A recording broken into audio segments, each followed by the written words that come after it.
আর এক চরিত্র বারবার ব্যবহার করছে, ইটার কারণে ওই বেটা তাবিজ দিছিল আমারে, আর আমার জীবন ধ্বংস হয়ে গেছে। আচ্ছা এটা বাদ দাও, এটার উপসর্গ কিটা দেখো। উপসর্গ এখন মনে হইছে না উপসর্গ জানতাই, এটার উপসর্গ হইলো যে শুনো আর কিটা কি হয়। আচ্ছা ওজন আমরা সেলুনও যাই, ইয়া এক ব্লেড দিয়া সকলে ওজন দাড়ি চাপ করি, ওইটাতে কি হয়।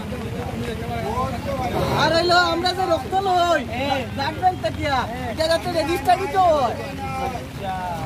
চিকিৎসা আছে, চিকিৎসা আছে আছে বিভিন্ন জায়গায় আইসি ক্যাম্পেইনিং হয়, আর আইসিটিসি সেন্টার আছে যেটা বিনামূল্যে চিকিৎসা করা হয়, আর এটা গোপনীয় ভাবে করা হইব। গোপনীয় এটা আপনাদের মিলতে পারতাম না, পারবাই কেন মিলতে পারতাই না, এগুলো করুণা নাই তো এইচআইভি ভাইয়া। ও এটা থেকে আমরা সব একলগে চলতে পারবো, খাইতে পারবো, এবং এটা একবারে এক জামা কাপড় আমরা সবে পড়তে পারবো। এটা মোটর এইটা দিয়ে বানাই আমার সব বন্ধ ভাত করবি না, এটা কি তাহলে কথা তোমরা রাত টিভি কইয়া, হ্যাঁ তোর এই সমাজ থেকে দূর করতে লাগবো না নিবা, লাগবো তোর এই সমাজ থেকে দূর করতে লাগবো। একমাত্র উপায় হলো কি আর কি করে দূর করা।